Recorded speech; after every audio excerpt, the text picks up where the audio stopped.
Hello students, আমি Nitish sir জ্ঞানজ্যোতি coaching সেন্টারের পক্ষ থেকে তোমাদের প্রত্যেককে জানাই আরো একবার স্বাগত। তো স্টুডেন্টস, আজকে আমি তোমাদের সঙ্গে আলোচনা করব এনইপি 4 ইয়ার আন্ডার গ্র্যাজুয়েট প্রোগ্রামের অধীনস্থ যে সমস্ত ছাত্রছাত্রীরা যারা এনবিইউ অর্থাৎ নর্থ বেঙ্গল ইউনিভার্সিটি আন্ডার বিভিন্ন কলেজগুলোতে পড়াশোনা করছে ফোর্থ সেমিস্টারে মাল্টিডিসিপ্লিনারি বা এমডিসি কোর্স নিয়ে, তাদের জন্য কিন্তু আজকের এই ক্লাসটি ভীষণ গুরুত্বপূর্ণ। তার কারণ তোমাদের পরিবেশবিদ্যা থেকে আজকে ভীষণ গুরুত্বপূর্ণ একটি ক্লাস, যেখানে আমি 20টা এমসিকিউ নিয়ে আলোচনা করবো। আজকে কিন্তু ডে 2 অর্থাৎ পার্ট 2 ক্লাস হচ্ছে এমসিকিউ এর উপরে। এই অধ্যায়ের উপরে টোটাল 5টা পার্ট আসবে। তোমাদের সপ্তম অধ্যায় থেকে পরিবেশবিদ্যার মানব সম্প্রদায় এবং পরিবেশের উপর কিন্তু আজকের এই ক্লাসটি। যারা এখনো আমাদের চ্যানেলটিকে সাবস্ক্রাইব করনি, সাবস্ক্রাইব করে পাশে থাকা বেল আইকন অল প্রেস করে দেবে, যাতে নেক্সট টাইম থেকে কোনো ভিডিও আপলোড করলে তার নোটিফিকেশন তুমি সবার আগে পেতে পারো। এছাড়া অনলাইনে যারা ভাবছো আমাদের ক্লাস জয়েন করবে, নোটস নেবে, তারা অবশ্যই যোগাযোগ করো আমাদের অফিসিয়াল নাম্বার 7076398606 নাম্বার অথবা 6295916282 নাম্বার। তোমাদের টোটাল কোর্স ফি রয়েছে তোমাদেরই সাধ্যের মধ্যে জাস্ট 1199 রুপিস। যারা মেজর কোর্সের স্টুডেন্ট রয়েছে তাদের জন্য অল সাবজেক্ট, এবং যারা মাল্টিডিসিপ্লিনারি কোর্সের স্টুডেন্ট রয়েছে তাদের জন্য 699 রুপিস পুরো সেমিস্টার অল সাবজেক্টের কোর্স ফি। তো দেরি না করে আজই যোগাযোগ করো আমাদের সঙ্গে এবং যুক্ত হয়ে যাও আমাদের অনলাইন ক্লাসে। চলো শুরু করছি আজকের ক্লাসটা। ডিটেলসে কি রয়েছে দেখে নেওয়া যাক।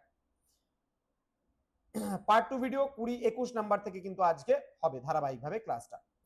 কি বলেছে, কোন নদীর ওপর নাগার্জুন সাগর বাঁধ নির্মাণ করা হয়েছে? এটা হবে কৃষ্ণা নদীর ওপর। নেক্সট, তুঙ্গভদ্রা বাঁধটি কোন নদীর ওপর অবস্থিত? এটা হবে তুঙ্গভদ্রা। নেক্সট, বৃষ্টির জল সংরক্ষণের ফলে কি হয়? বন্যার প্রবণতা কিন্তু কমে। রাজস্থানের কোথায় স্বতন্ত্র পদ্ধতিতে বৃষ্টির চাষ হয়? এটা চুরু বলে যে জায়গাটা রয়েছে সেখানে। বৃষ্টির জল নিম্নলিখিত কোন গ্যাস দ্বারা দূষিত হতে পারে? Sulphur die oxide. নেক্সট, কাট্টাস পদ্ধতিতে ঐতিহাসিক সময়ে বৃষ্টির জলের চাষ হতো কোথায়? কর্ণাটকে। দেন, ভারতবর্ষে 26তম রামসার স্থান হিসাবে নিম্নলিখিত কোন স্থানটি যুক্ত হয়েছে? বলছে নাল সরোবর বা সরোবর পক্ষী অভয়ারণ্য। নেক্সট রয়েছে নিম্নলিখিত কোন মধ্যে কোনগুলি ভারতবর্ষের রামসার স্থান হিসাবে পরিচিত?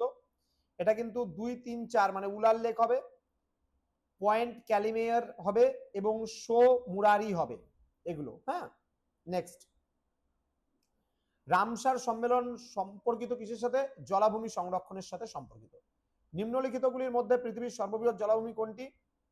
D number, Pantanal, South America. Next, প্রায় 57% ম্যানগ্রোভ অরণ্য দেখা যায় ভারতবর্ষের কোথায়? পূর্ব উপকূলে দেখা যায়। নিম্নলিখিতদের মধ্যে কে বিষ্ণোই আন্দোলনের সঙ্গে যুক্ত ছিলেন? অমৃতা দেবী। চিপকো আন্দোলনের সঙ্গে যুক্ত কে ছিলেন? বলছে এদের সবাই হবে, সুন্দরলাল বহুগুণা হবে, গৌরা দেবী হবে এবং সুদয়া দেবী হবে। চিপকো আন্দোলন কত সালে হয়েছিল? 1973 সালে। চিপকো আন্দোলন সম্পর্কিত কিসের সাথে ছিল? বনভূমি সংরক্ষণ আন্দোলনের সঙ্গে সম্পর্কিত। কেরালা শাস্ত্র সাহিত্য পরিষদ যুক্ত কোন আন্দোলনের সঙ্গে? সাইলেন্ট ভ্যালি আন্দোলনের সঙ্গে কিন্তু যুক্ত। নেক্সট, বিষ্ণোই আন্দোলন যুক্ত কিসের সাথে? বনভূমি সংরক্ষণের সঙ্গে।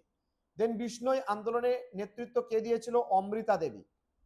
নেক্সট, চিপকো আন্দোলনটি ছিল কি আন্দোলন? অহিংস আন্দোলন। এবং সর্বশেষ প্রশ্ন আজকে, বিষ্ণোই আন্দোলন শুরু হয়েছিল কবে? 1700 সালে। তো এই আজকে পার্ট 2 ভিডিও। এরপরে আসবে পার্ট 3 ভিডিও, যেখানে আমরা মোস্ট ইম্পর্টেন্ট কিছু প্রশ্ন নিয়ে আলোচনা করব। তোমাদের সঙ্গে দেখা হবে খুব তাড়াতাড়ি আরো একটা নতুন ক্লাস নিয়ে। তোমরা প্রত্যেকেই ভালো থেকো, সুস্থ থেকো। Thank you so much. Thanks for watching after all. Thank you.